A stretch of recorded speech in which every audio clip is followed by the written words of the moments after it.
Drop it. है ना? पढ़े पढ़ते हैं। ब्याज पढ़ते हैं, सिंपल इंटरेस्ट और compound interest.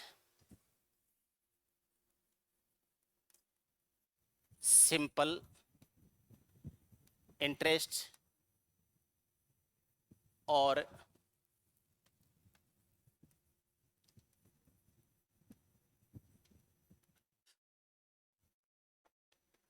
Compound interest, SI and CI। पहले हम सिंपल इंटरेस्ट यानी SI पढ़ेंगे, उसके बाद में कंपाउंड इंटरेस्ट यानी CI पढ़ेंगे। ठीक है?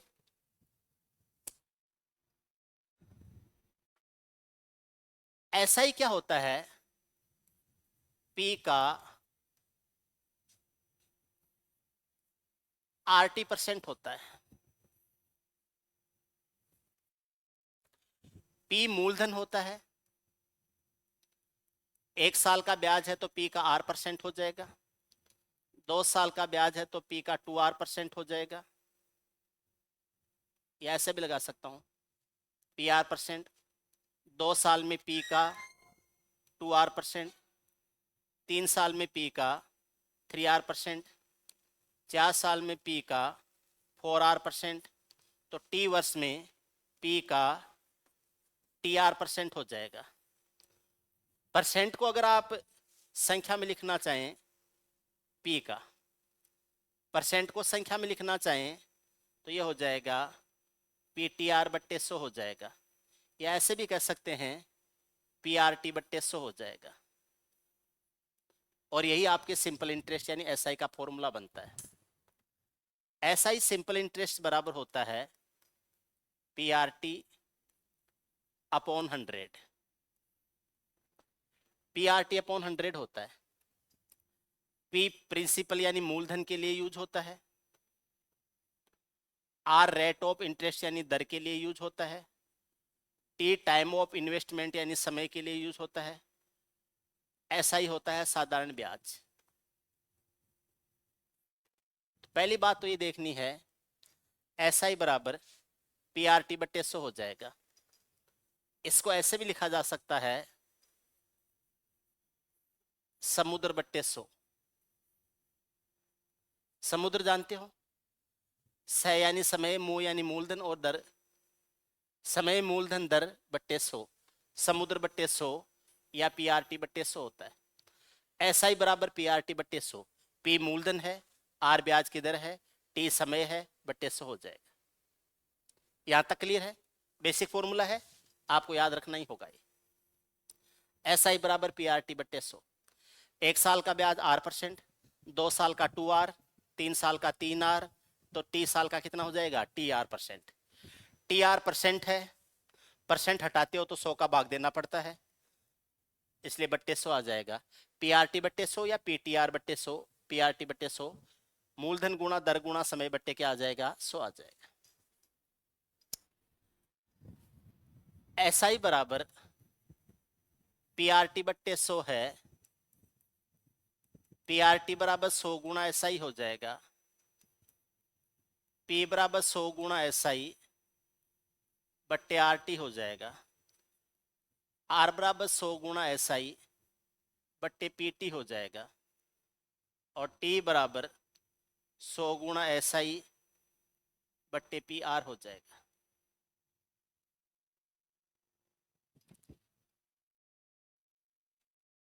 मूलधन बराबर 100 गुणा SI बट्टे RT, यानी इन तीनों में से किसी भी एक का मान ज्ञात करना है तो 100 गुणा SI में बाकी दो का भाग लग जाता है। P का मान ज्ञात करना है, RT चला जाएगा, R का मान ज्ञात करना है, PT चला जाएगा, T का मान ज्ञात करना है, PR का भाग लग जाएगा। SI बराबर PRT/100 हो जाएगा। PRT बराबर 100 गुणा SI हो जाएगा, किसी भी एक का मान ज्ञात कर लीजिए। समझ रहे हैं? अब यहां से कुछ चीजें देखना स्टार्ट कीजिए आप।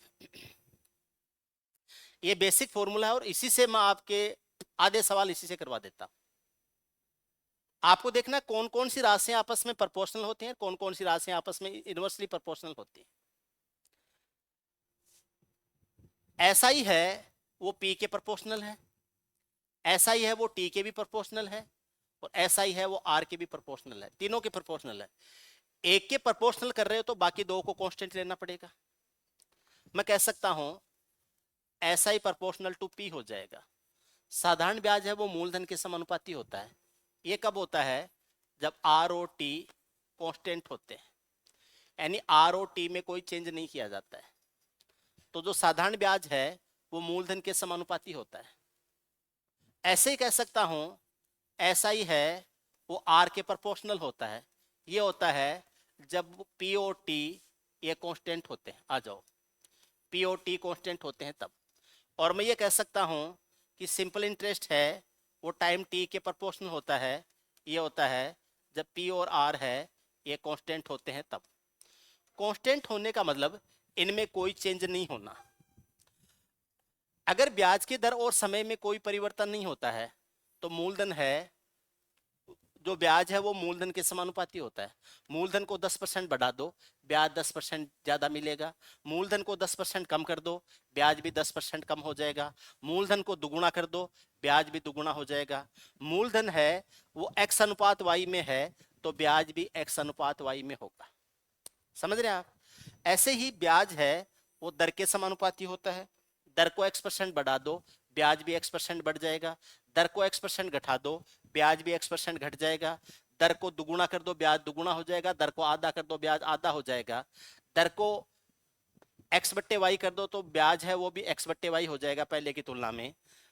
दर है, दरों का अनुपात x अनुपात y है तो ब्याजों का अनुपात भी x अनुपात y आएगा। कब? जब मूलधन और समय में कोई परिवर्तन नहीं होता है, यानी कांस्टेंट होते हैं तब। साधारण ब्याज है वो समय के समानुपाती होता है। ऐसा ही प्रोपोर्शनल टू टी होता है। टी के समानुपाती होने का मतलब है अगर मूलधन और ब्याज की दर है वो कांस्टेंट है, मूलधन में कोई चेंज नहीं किया जा रहा है, ब्याज की दर में कोई चेंज नहीं किया जा रहा है, तो समय के सीधा समानुपाती हो जाएगा। समय को 10% बढ़ा दो, 10% बढ़ जाएगा। 10% घटा दो, 10% घट जाएगा। समय को डबल कर दो, ब्याज डबल हो जाएगा। समय को आधा कर दो, ब्याज आधा हो जाएगा। समय का अनुपात x अनुपात y है, ब्याजों का अनुपात भी x अनुपात y आएगा। जो समय के साथ में आप प्रतिशत परिवर्तन कर रहे हो, गुणात्मक परिवर्तन कर रहे हो, या अनुपातों में जिस अनुपात में ले रहे हो समय को, उसी अनुपात में ब्याज आएगा। अगर मूलधन और ब्याज की दर है वो अनचेंज्ड है, एक दूसरे के दोनों अपरिवर्तित हैं, कांस्टेंट हैं, तो अगर कोई भी दो राशियां कांस्टेंट है तो एक के समानुपाती हो जाएगा। क्लियर है? अगर एक कांस्टेंट है तो दो के गुणनफल के समानुपाती हो जाएगा। आप ऐसे कह सकते हैं ऐसा ही है ये प्रोपोर्शनल टू हो जाएगा आर गुणा टी, ऐसा ही प्रोपोर्शनल टू आर टी हो जाएगा। ये कब होगा? जब पी कांस्टेंट होगा तब। ऐसा ही प्रोपोर्शनल हो जाएगा पी आर हो जाएगा जब टी कांस्टेंट होगा तब। और ऐसा ही प्रोपोर्शनल टू पी टी हो जाएगा जब आर कांस्टेंट होगा तब। यानी अगर मैं मूलधन को फिक्स कर दूं कि मूलधन में कोई चेंज नहीं हो रहा है, तो जो ब्याज है वो दर और समय के गुणनफल के समानुपाती होता है। अगर मैं कह दूं कि टी कांस्टेंट है, यानी समय में कोई परिवर्तन नहीं हो रहा है, तो जो ब्याज है वो मूलधन और ब्याज की दर के गुणनफल के समानुपाती होता है। और अगर मैं कह दूं कि ब्याज की दर में कोई परिवर्तन नहीं हो रहा है, तो जो ब्याज है वो पी और टी के गुणनफल के समानुपाती होता है। अब दो राशियों के गुणनफल के समानुपाती होने के क्या निष्कर्ष निकलते हैं? इन दोनों के गुणनफल के समानुपाती होने के क्या निष्कर्ष निकलते हैं? याद रखना, अगर a बराबर b गुणा c है, या a है वो b और c के गुणनफल के समानुपाती है, a का मान b और c के बराबर है गुणनफल के, या b और c के गुणनफल के प्रोपोर्शनल है, तो अगर इसको मैं x% चेंज करूं, बढ़ाऊं या घटाऊं, और इसको y% चेंज करूं, बढ़ाऊं या घटाऊं, तो जो a है इसमें परिवर्तन हो जाएगा plus minus X plus minus Y plus minus X Y बट्टे क्या हो जाएगा 100% हो जाएगा। इतने प्रतिशत चेंज हो जाएगा किसमें? ए में इतना प्रतिशत चेंज हो जाएगा। जैसे हमने लिखा था ऐसा ही प्रोपोर्शनल टू आर टी है, और ये तब होता है जब P कांस्टेंट होता है तब। आपसे ये कहा जाए मूलधन को अपरिवर्तित रखते हुए या मूलधन को कांस्टेंट रखते हुए ब्याज की जो दर है उसको आपने 10% बढ़ा दिया और जो समय है इसको आपने 5% कम कर दिया, तो जो ब्याज है उसमें कितने प्रतिशत की वृद्धि या कमी हो जाएगी। मूलधन को कांस्टेंट कर दिया है, मूलधन में कोई चेंज नहीं कर रहे हो, ब्याज की दर को 10% बढ़ा दिया है और टाइम को 5% कम कर दिया है, तो ब्याज है वो पहले से कितना परसेंट ज्यादा या कितना परसेंट कम आएगा। तो 10 प्लस का है, 5 माइनस का है, माइनस हो जाएगा 10 गुणा 5/100। ये इससे 0.5 बार कट जाएगा, 10 में से 5.5 घटाएंगे 4.5% आ जाएगा। प्लस में आंसर आ रहा है तो आप कह सकते हैं कि वृद्धि हो जाएगी। 4.5% है वो ब्याज पहले की तुलना में ज्यादा आएगा। पहले अगर 100 रुपए आ रहे थे तो अब 104 रुपए 50 पैसे आएंगे। 4.5% एक्स्ट्रा ब्याज मिलेगा पहले की तुलना में। ठीक है। ऐसे ही अगर मैं ये कहूं कि SI प्रोपोर्शनल टू PR होता है, ये होता है जब T कांस्टेंट होता है तब। T में कोई परिवर्तन नहीं होता है तो ये P और R के गुणनफल के समानुपाती होता है। P को आपने X% चेंज कर दिया, R को आपने Y% चेंज कर दिया, तो कितना परसेंट चेंज हो जाएगा, X plus Y plus X Y बटे 100। बढ़ाया है तो प्लस में लेना है, घटाया है तो माइनस में लेना है। समझ रहे हैं। और ऐसे ही SI प्रोपोर्शनल टू हो जाता है, PT हो जाता है, और ये तब होता है जब R कांस्टेंट होता है तब। SI प्रोपोर्शनल टू PT हो जाएगा, P में X% का चेंज करेंगे, T में Y% का चेंज करेंगे, ब्याज की दर है उसमें कोई चेंज नहीं कर रहे हैं, इसमें कोई चेंज नहीं कर रहे हैं, इन दोनों में चेंज कर रहे हैं, तो ब्याज में कितना प्रतिशत का चेंज हो जाएगा, ये आपके सामने है, plus minus X plus minus Y plus minus X Y बट्टे क्या आ जाएगा, 100 आ जाएगा। समझ रहे हैं। अगर तीनों में चेंज कर दिया जाए तो आप ऐसे भी कह सकते हैं SI प्रोपोर्शनल टू PRT होता है, क्योंकि 100 तो वैसे ही कांस्टेंट होता है, 100 कांस्टेंट होता है, 100 की वैल्यू कभी चेंज नहीं होती है, तो SI PRT के गुणनफल के प्रोपोर्शनल होता है। एक में X% चेंज कर दिया आपने, दूसरे में आपने Y% चेंज कर दिया, तीसरे में आपने Z% चेंज कर दिया। चेंज पॉजिटिव या नेगेटिव दोनों हो सकते हैं। और फिर आपसे पूछा जाए कि ब्याज में कितना प्रतिशत चेंज हो जाएगा, तो यह आ जाएगा 100 plus minus X, 100 plus minus Y, 100 plus minus Z बट्टे हो जाएगा 100 का स्क्वायर। ऊपर 1 2 3 पद है तो नीचे एक कम 100 रखेंगे, क्योंकि इधर जो 100 होता है 100 से 100 कट जाता है, और इसमें से माइनस कर देंगे 100, इसमें से माइनस 100 कर देंगे। आगे लिख देता हूं, अगर P में X% चेंज किया है, R में Y% चेंज किया है और T में Z% चेंज किया है, तो जो सिंपल इंटरेस्ट है उसमें कितने परसेंट चेंज हो जाएगा, 100 plus minus X, 100 plus minus Y, 100 plus minus Z, नीचे आ जाएगा 100 का स्क्वायर और माइनस हो जाएगा 100, इतने परसेंट चेंज आ जाएगा। अगर पॉजिटिव आंसर आते हैं तो आप वृद्धि कर देना, अगर नेगेटिव आंसर आते हैं तो आप इतने परसेंट की कमी कर देना।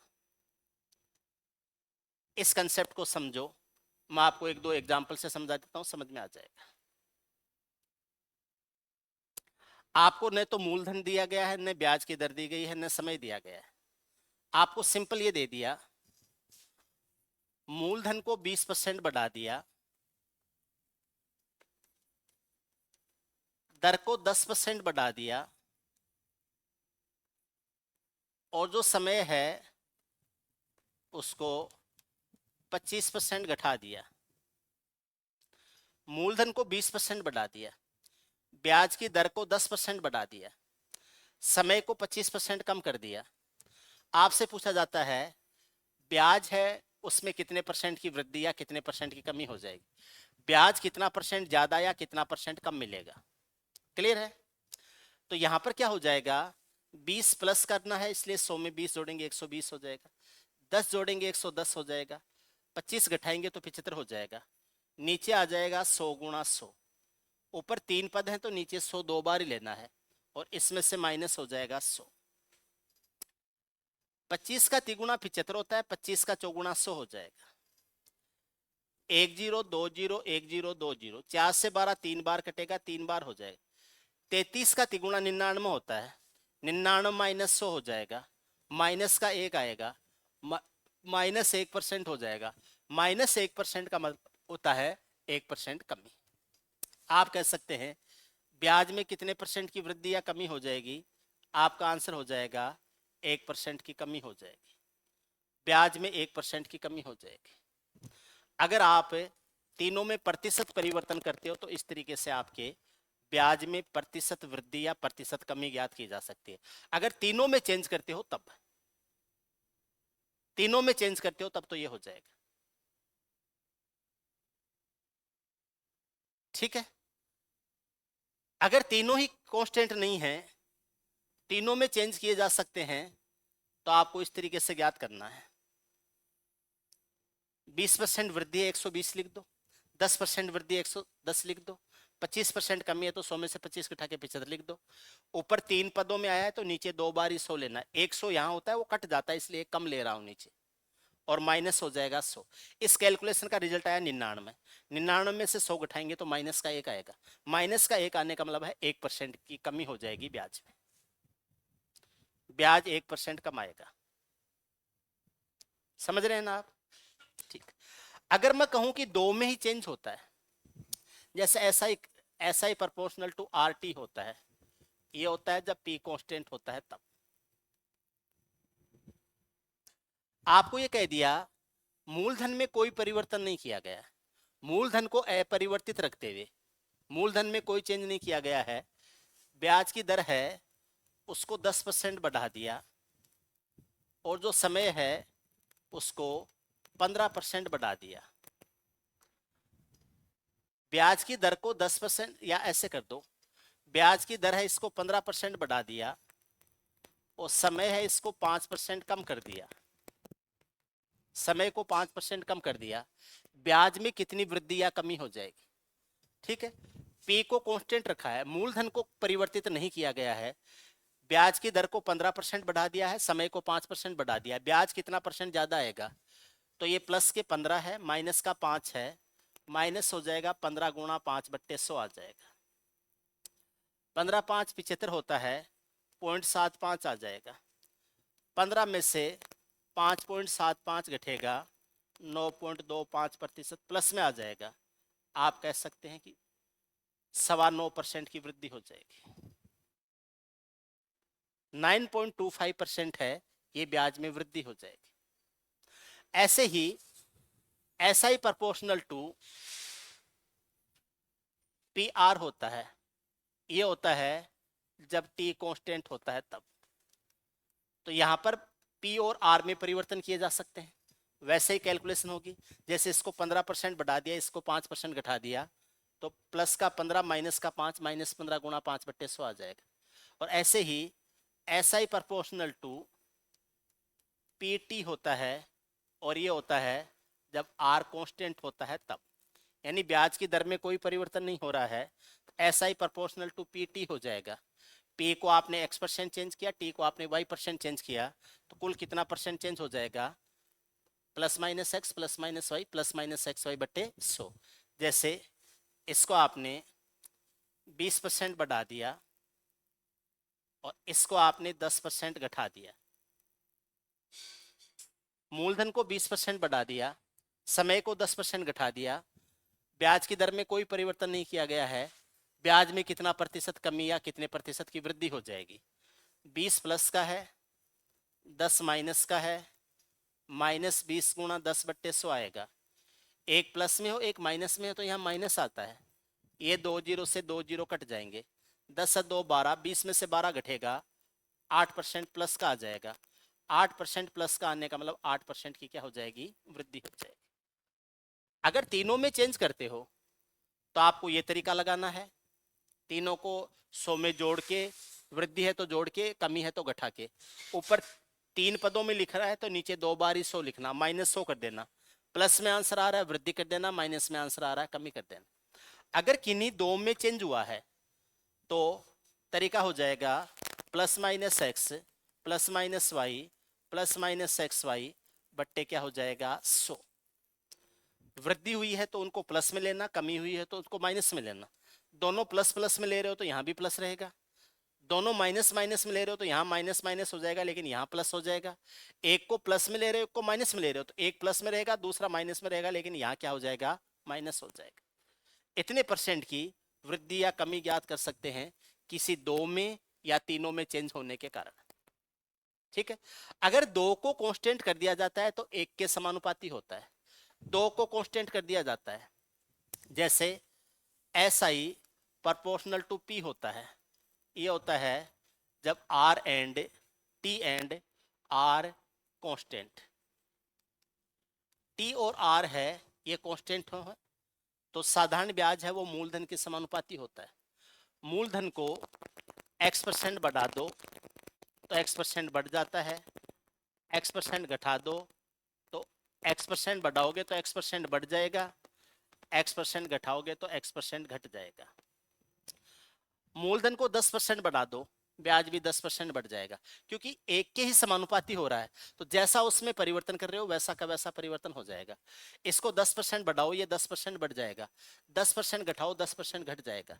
ठीक है, ऐसे ही ऐसा ही प्रोपोर्शनल हो जाता है आर के, ऐसा ही प्रोपोर्शनल हो जाता है आर के। आर के कब हो जाता है, जब P and T R constant,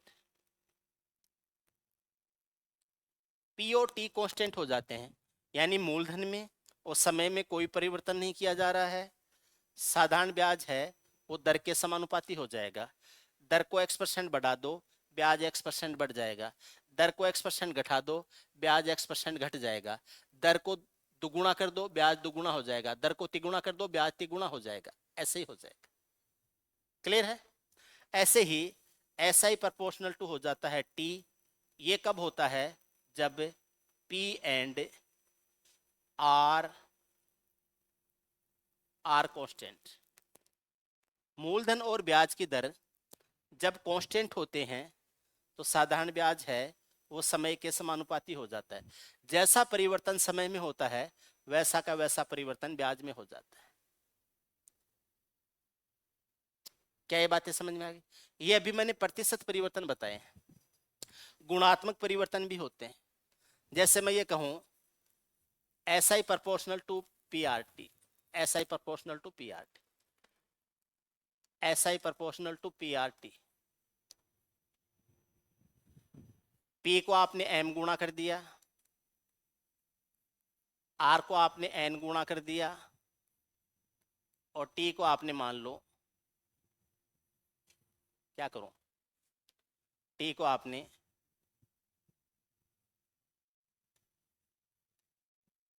x गुणा कर दिया, एक्स गुणा कर दिया, या इसको एक्स गुणा कर दो, इसको वाई गुणा कर दो, इसको एक्स गुणा कर दो, इसको वाई गुणा कर दो, और इसको आप जेड गुणा कर दो। तो जो ऐसा ही है वो एक्स वाई जेड गुणा हो जाएगा। साधारण ब्याज है वो एक्स वाई जेड गुणा हो जाएगा। मूलधन को आपने 2 गुणा कर दिया, समय को आपने 3 गुणा कर दिया, और दर को आपने 1/4 गुणा कर दिया। दर को आपने 1/4 गुणा कर दिया। साधारण ब्याज कितना गुणा हो जाएगा, 2 गुणा 3 गुणा 1/4। ये 2 बार कट जाएगा, आप कह दोगे 3/2 गुणा हो जाएगा। पहले की तुलना में 3/2 गुणा हो जाएगा। कितना गुणा हो जाएगा, 3/2 गुणा। आप कह सकते हैं 3/2 गुणा हो जाएगा। समझ पा रहे हैं? कोई दिक्कत नहीं है? ठीक, आगे समझो।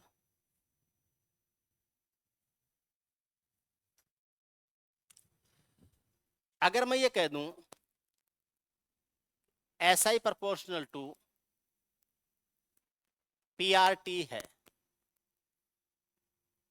S I proportional to P R T है, S I proportional to P R है, S I proportional to R T है, SI प्रोपोर्शनल टू PT है। तीसरी कंडीशन बनती है SI proportional to P, SI proportional to R और SI proportional to T। तीनों variable होते हैं तो ये कंडीशन बनती है, क्योंकि 100 खुद कांस्टेंट होता है। T कांस्टेंट होता है तो PR के समानुपाती होता है, P कांस्टेंट होता है तो RT के समानुपाती होता है, R कांस्टेंट होता है तो PT के समानुपाती होता है। P और T और R दोनों कांस्टेंट है तो P के समानुपाती होता है। P और T कांस्टेंट है तो R के समानुपाती होता है, और P और R कांस्टेंट है तो T के समानुपाती होता है। क्या यहां तक का खेल समझ में आ गया? क्या यहां तक का खेल समझ में आ गया? आपके सिंपल इंटरेस्ट के आधे सवाल इतनी थ्योरी से हो जाएंगे, आधे सवाल केवल इतनी थ्योरी से हो जाएंगे, प्रोपोर्शनल और इनवर्सली प्रोपोर्शनल से। कौन सी राशियां समानुपाती होती हैं, कौन सी राशियां व्युत्क्रमानुपाती होती हैं, उसी से हो जाएगा। क्लियर है? ये सारे SI के सापेक्ष लिए हमने। SI के समानुपाती होते हैं, SI के समानुपाती होते हैं। ये आपस में कैसे होते हैं एक दूसरे के साथ में, वो भी देख लेते हैं। याद रखना, अगर A गुणा B है वो C के समानुपाती है। अब अगर मैंने A और B में से किसी एक को कांस्टेंट कर दिया तो सीधा C के समानुपाती हो जाएगा। लेकिन अगर मैं C को कांस्टेंट कर दूं तो ये आपस में एक दूसरे के व्युत्क्रमानुपाती हो जाते हैं। अगर मैं C को कांस्टेंट कर दूं तो A और B है वो आपस में एक दूसरे के व्युत्क्रमानुपाती हो जाते हैं। अब यहां पर इसको लागू करके देखिए, SI प्रोपोर्शनल टू PRT है। मैं ये कह दूं कि SI कांस्टेंट है, यानी ब्याज में कोई परिवर्तन नहीं हो रहा है, तो ये आपस में एक दूसरे के इनवर्सली प्रोपोर्शनल हो जाएंगे। मैं कह सकता हूं कि P इनवर्सली प्रोपोर्शनल हो जाएगा RT के, R इनवर्सली प्रोपोर्शनल हो जाएगा PT के, और T इनवर्सली प्रोपोर्शनल हो जाएगा PR। T इनवर्सली प्रोपोर्शनल हो जाएगा PR। P proportional to 1/RT, R proportional to 1/PT और T प्रोपोर्शनल टू 1/PR। एक दूसरे के इनवर्सली प्रोपोर्शनल होते हैं। इनवर्सली प्रोपोर्शनल कैसे होते हैं? उल्टे अनुपात में होते हैं, उल्टे अनुपात में होते हैं। ठीक है? अगर ये कहा जाए कि ब्याज की जो दर है R है और ये T है, ठीक है, इसको कर दिया M गुणा, इसको कर दिया N गुणा, ब्याज में कोई परिवर्तन नहीं हो रहा है, तो मूलधन कितना गुणा हो जाएगा? तो इनको गुणा करते हैं तो MN आता है, तो ब्याज है वो 1/MN गुणा हो जाएगा। सॉरी, मूलधन है वो 1/MN गुणा हो जाएगा। आपने दर को 2 गुणा कर दिया, आपने समय को 3 गुणा कर दिया, तो इनका गुणनफल 6 हो जाएगा। तो दर और समय का गुणनफल 6 गुणा हो गया है। अब ब्याज उतना ही रखना है तो आपको मूलधन को 1/6 करना पड़ेगा, क्योंकि गुणनफल तो उतना का उतना ही आना चाहिए। तो अगर ये गुणनफल में 6 बन गया तो उसको फिर 1/6 लेना पड़ेगा, जस्ट उल्टा लेना पड़ेगा। समझ रहे आप? ऐसे ही देखो, इसी कंसेप्ट पे मैं कुछ कैलकुलेशंस ले रहा हूं, ध्यान से समझना। P1 मूलधन है, R1% की दर है, T1 समय के लिए उधार दिया गया है। P2 मूलधन है, R2% की दर है, T2 समय के लिए उधार दिया गया है। P3 मूलधन है, R3% की दर है, T3 समय के लिए उधार दिया गया है। प्रत्येक स्थिति में समान ब्याज प्राप्त होता है, प्रत्येक स्थिति में समान ब्याज प्राप्त होता है।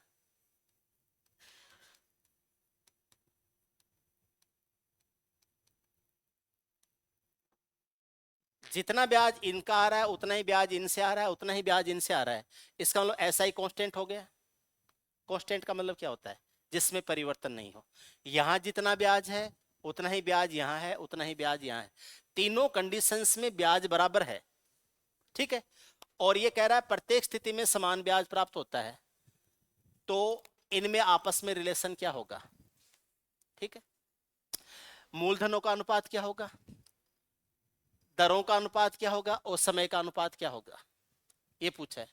तो ऐसे समझ लो, पहला मूलधन आता है P1R1T1/100, ये पहला ब्याज आता है।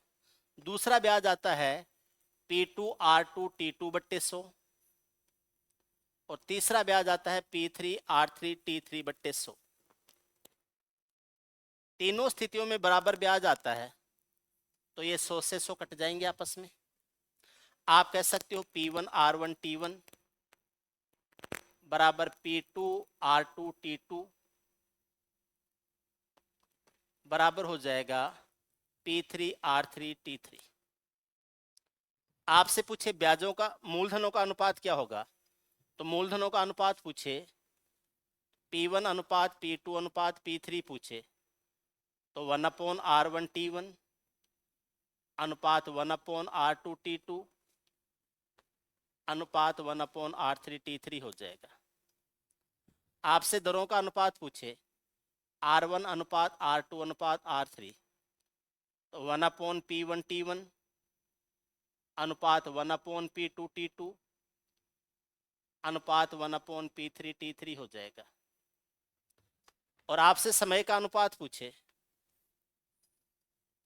आपसे समय का अनुपात पूछे कि T1 अनुपात T2 अनुपात T3 क्या हो जाएगा, तो 1/P1R1 1/P2R2 1/P3R3 हो जाएगा। ये समय का अनुपात आ जाएगा। आपसे किसी भी मूलधनों का पूछे तो दर और समय के गुणनफल के व्युत्क्रम हो जाएंगे। दरों का पूछे तो मूलधन और समय के गुणनफल के व्युत्क्रम हो जाएंगे। समय का पूछे मूलधन और दर के गुणनफल के व्युत्क्रम हो जाएंगे। इसको अच्छी तरीके से देख लेना, यह आपके एग्जाम में अक्सर आता रहता है। ठीक है, देखो एक एग्जाम्पल ले लो, समझ में आ जाए। एक धन को 12% ब्याज की दर से 5 वर्ष के लिए उधार दिया, दूसरे धन को 8% ब्याज की दर से 4 वर्ष के लिए उधार दिया, तीसरे धन को 18% ब्याज की दर से 3 वर्ष के लिए, ऐसे कर दो इसको, 8% की दर से 4 वर्ष के लिए है, 16% की दर से 3 वर्ष के लिए उधार दिया, 12% की दर से 5 वर्ष के लिए, 8% की दर से 4 वर्ष के लिए, 16% की दर से 3 वर्ष के लिए उधार दिया। ठीक, पहला मूलधन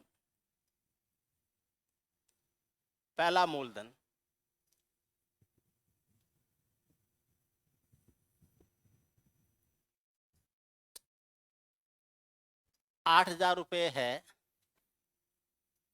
तो दूसरा तथा तीसरा मूलधन क्या होगा।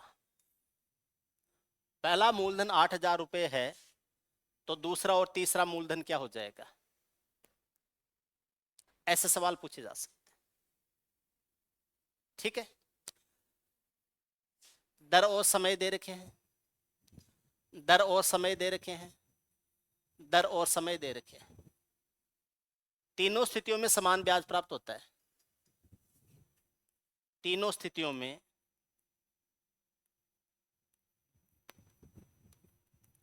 समान ब्याज प्राप्त होता है। आपसे पूछा जाता है पहला मूलधन 8,000 है, तो दूसरा और तीसरा मूलधन क्या होगा, या ऐसे पूछ लिए तीनों मूलधनों का अनुपात क्या हो जाएगा। तीनों स्थिति में ब्याज समान प्राप्त होता है, तीनों मूलधनों का अनुपात क्या होगा।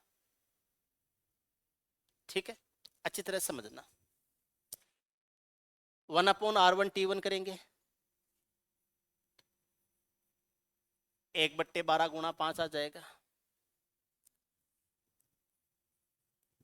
1/8 गुणा 4 आ जाएगा, 1/16 गुणा 3 आ जाएगा। ये अनुपात बनेंगे। 4 का तिगुना 12 होता है, 4 का दुगुना 8 होता है, 4 का चौगुना 16 होता है। ये 1/15 हो जाएगा, ये 1/8 आ जाएगा, ये 1/12 आ जाएगा। अनुपातों के बट्टे सट्टे हटाने हैं तो इनको गुणा करके पहला अनुपात बनाओ, 12/96 हो जाएगा।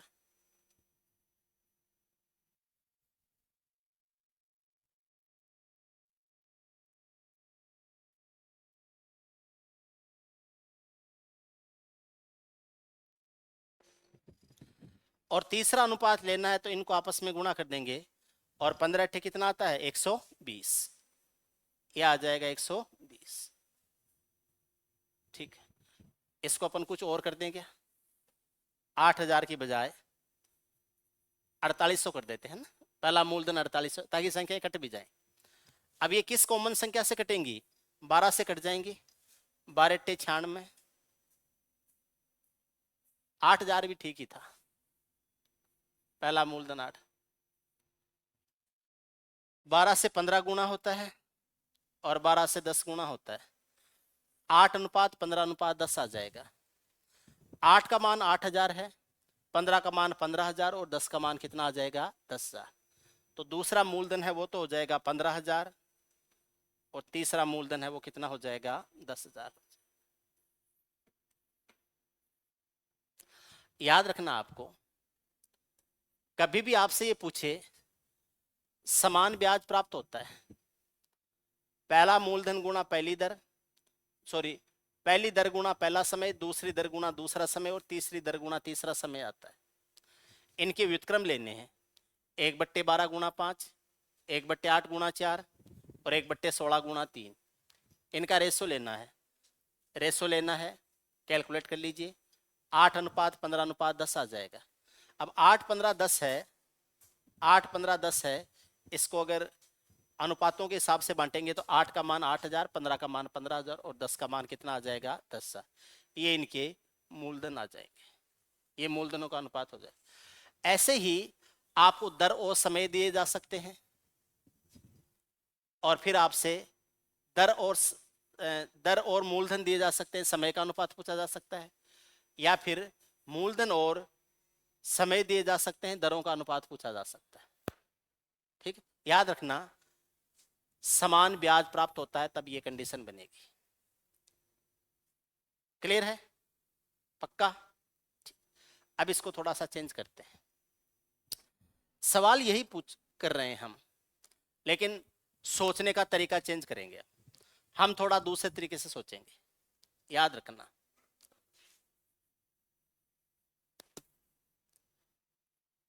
मूलधन जो होता है वो 100% होता है हमेशा, ब्याज जो होता है वो हमेशा 80% होता है, और मिश्रधन होता है वो 100+80% होता है। सिंपल इंटरेस्ट की बात कर रहा हूं मैं, कंपाउंड इंटरेस्ट में अलग सिस्टम हो जाएगा।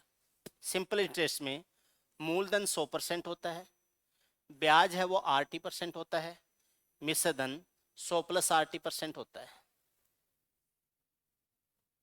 कैसे, देखो, अगर 10% की दर से 3 वर्ष के लिए उधार दिया, 10% की दर है, 3 वर्ष के लिए उधार दिया गया है, तो मूलधन P है उसको तो माना जाएगा 100%। समय जो T है ये 3 वर्ष है, दर है वो 10% है, तो साधारण ब्याज है वो हो जाएगा 30%। और जो मिश्रधन बनता है अमाउंट वो बनेगा 130%, मिश्रधन बनेगा 130%। क्लियर है? अब मैं उस सवाल को दोबारा लेता हूं। उससे पहले एक चीज और बता देता हूं। ए का एक्स बराबर बी का वाई बराबर सी का जेड हो तो आप ऐसे लिख सकते हो ए एक्स बराबर बी वाई बराबर सी जेड, और ए अनुपात बी अनुपात सी है, ये 1/x अनुपात 1/y अनुपात 1/z हो जाएगा। कारण क्या है? रेशो प्रोपोर्शन में बताया हुआ होता है, फिर भी मैं दोबारा बता देता। ए का x यानी ax, बी का y यानी by और सी का z यानी cz। तो ax बराबर by बराबर cz है, मान लो ये k के बराबर है, तो ax बराबर k हो जाएगा, a बराबर k अपॉन x हो जाएगा, by बराबर k हो जाएगा, b बराबर k अपॉन y आ जाएगा, cz बराबर k हो जाएगा, c बराबर k बट्टे z आ जाएगा। a अनुपात b अनुपात c लेना है, k बट्टे x अनुपात k बट्टे y अनुपात k बट्टे z हो जाएगा। k से k कट जाएंगे, a अनुपात b अनुपात c 1/x अनुपात 1/y अनुपात 1/z हो जाएंगे। अब इन अनुपातों को ठीक करते हो, नीचे एलसीएम लेंगे एक्स वाई जेड का तो एक्स वाई जेड आ जाएगा, x का भाग देंगे वाई जेड बार जाएगा, y का भाग देंगे एक्स जेड बार जाएगा, z का भाग देंगे एक्स वाई बार जाएगा। तो एक्स वाई और जेड का एलसीएम एक्स वाई जेड आता है। 1/x को एक्स वाई जेड से गुणा करेंगे तो x से x कट जाएगा, वाई जेड आ जाएगा। 1/y को एक्स वाई जेड से गुणा करेंगे तो y से y कट जाएगा, एक्स जेड आ जाएगा। और 1/z को एक्स वाई जेड से गुणा करेंगे तो एक्स वाई आ जाएगा, ये एक्स वाई आ जाएगा। इतनी जो माथापच्ची है, इसका निष्कर्ष क्या निकलता है? अगर ax बराबर by बराबर cz होता है, ax बराबर by बराबर cz होता है, तो अगर आपको a अनुपात b अनुपात c लेना हो तो जो x का कोफिशिएंट है उसको छोड़ दो, y और z के कोफिशिएंट को गुणा कर दो, ठीक है ना। जैसे मुझे a b c का अनुपात लेना है तो a का कोफिशिएंट x है उसको छोड़ दो, b और c के साथ में y और z है इसलिए y z ले लो। फिर मुझे b वाला अनुपात लेना है तो x z ले लो, और फिर मुझे c वाला अनुपात लेना है तो x y ले लो। इस तरीके से आप इनके अनुपात लेोगे। एग्जाम्पल के तौर पे ऐसे देख लीजिए, जैसे 3a बराबर 4b बराबर 5c है, कभी भी ऐसे दिया गया है, और हमें अनुपात लेना है किसका? a b c का। तो या तो ऐसे कर दो 1/3 अनुपात 1/4 अनुपात 1/5, या तो ऐसे कर देना। या अगर आप इसको फ्रैक्शन में नहीं लेना चाहते हो, फ्रैक्शन में नहीं रखना चाहते हो, तो a के साथ जो है उसको मत लो, b और c के साथ में क्या है? 4 और 5, 4 और 5 का गुणा 20 हो जाएगा। b के साथ में 4 को मत लो, a और c वाला ले लो, दूसरा अनुपात बन जाएगा। b का अनुपात लेना है तो 3 और 5 को गुणा कर दो, 15 हो जाएगा। और c का अनुपात लेना है तो 3 और 4 को गुणा कर दो, कितना हो जाएगा? 12 हो जाएगा। 20 अनुपात 15 अनुपात क्या हो जाएगा? 12। ये इनका रेशो आ जाएगा। ये एक अनुपात का कंसेप्ट होता है जो आपको ध्यान होना चाहिए। क्लियर है? उसी सवाल को मैं दोबारा लिखता हूं, उसी सवाल को दोबारा लिखता हूं। पहले मूलधन को 12% ब्याज की दर से 5 वर्ष के लिए उधार दिया गया है। दूसरे मूलधन को 8% ब्याज की दर से 4 वर्ष के लिए उधार दिया गया है। और तीसरे मूलधन को 16% ब्याज की दर से 3 वर्ष के लिए उधार दिया गया है।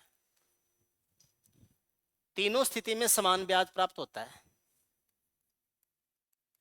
समान ब्याज प्राप्त होता है। तो P1 अनुपात P2 अनुपात P3 ज्ञात करना है आपको। तीनों मूलधनों का अनुपात ज्ञात करना है। पहली ब्याज की दर पहला समय दे दिया, दूसरे वाली ब्याज की दर और दूसरा समय दे दिया, तीसरे वाली ब्याज की दर और तीसरा समय दे दिया।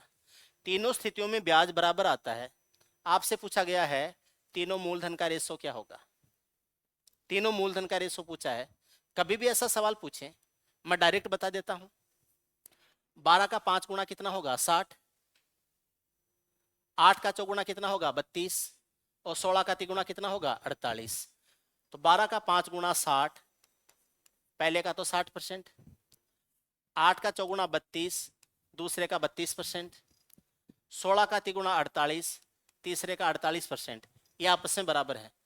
इसका 60%, इसका 32%, इसका 48% आपस में बराबर है। क्लियर है? आपको क्या करना है कि P1 का 60%, P2 का 32% और P3 का 48% आपस में बराबर है। तो P1 अनुपात P2 अनुपात P3, P1 अनुपात P2 अनुपात P3 है। ये हो जाएगा 1/60 अनुपात 1/32 अनुपात 1/48 आ जाएगा। 4 से काट दो 15 बार, 4 से काट दो 8 बार, 4 से काट दो 12 बार। अनुपातों को ठीक करना है। 12 × 96 हो जाएगा पहला अनुपात। 15 का 12 से गुणा 180 हो जाएगा दूसरा अनुपात। और 15 × 120 हो जाएगा तीसरा अनुपात। अगर किसी कॉमन संख्या से कट रहे हैं तो काट दो। किससे कटेंगे? 12 से कटेंगे। 12 × 96, 12 का 15 से गुणा 180 होता है, 15 से गुणा 180 होता है। और 12 का 10 से गुणा 120 होता है। तीनों मूलधनों का अनुपात 8:15:10 आ जाएगा। याद रखना, ये मूलधनों का अनुपात होता है। कब? कब? समान ब्याज प्राप्त हो तब। कर लोगे क्या? एक एग्जांपल और करा दूं अगर कहो तो।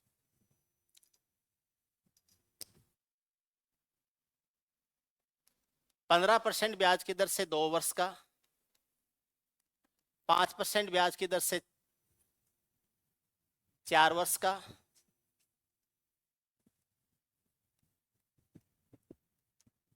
12.5%, 4 वर्ष का क्या 5 वर्ष का ही कर देते हैं। 5% ब्याज की दर से 8 वर्ष का कर देते हैं।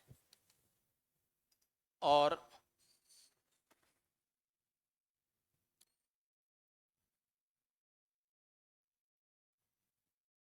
12.5% ब्याज की दर से 4 वर्ष का, 4 वर्ष का। साधारण ब्याज समान है।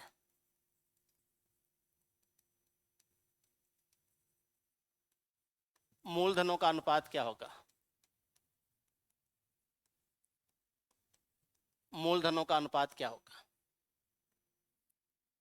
ब्याज है, ब्याज है, ब्याज। तीनों ब्याज बराबर आते हैं। 15 का 2 गुना 30, पहले का 30%। 8 का 5 गुना 40, दूसरे का 40%।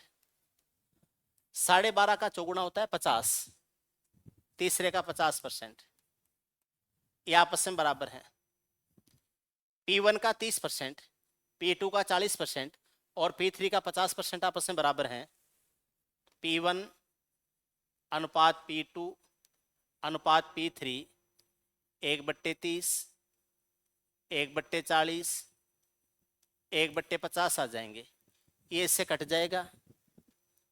1/3, 1/4 और 1/ क्या आ गया 5। ये रेसो आ गया। बट्टे सट्टे हटाने हैं। 4 और 5 का गुणा 20, 3 और 5 का गुणा 15, 3 और 4 का गुणा 12। 20:15:12 आ जाएगा। 5 का चौगुना 20 है, 3 का 5 गुणा 15 है, 3 का चौगुना 12 है। 20:15:12 आ जाएगा। ये इनके अनुपात हो जाएंगे 20:15:12। P1 P2 और P3 के अनुपात आ जाएंगे 20:15:12। कब होता है? जब साधारण ब्याज समान होते हैं तब। साधारण ब्याज समान होते हैं तब ऐसा करते हैं। क्लियर है? सेकंड कंडीशन बनती है अगर मिश्र धन समान हो।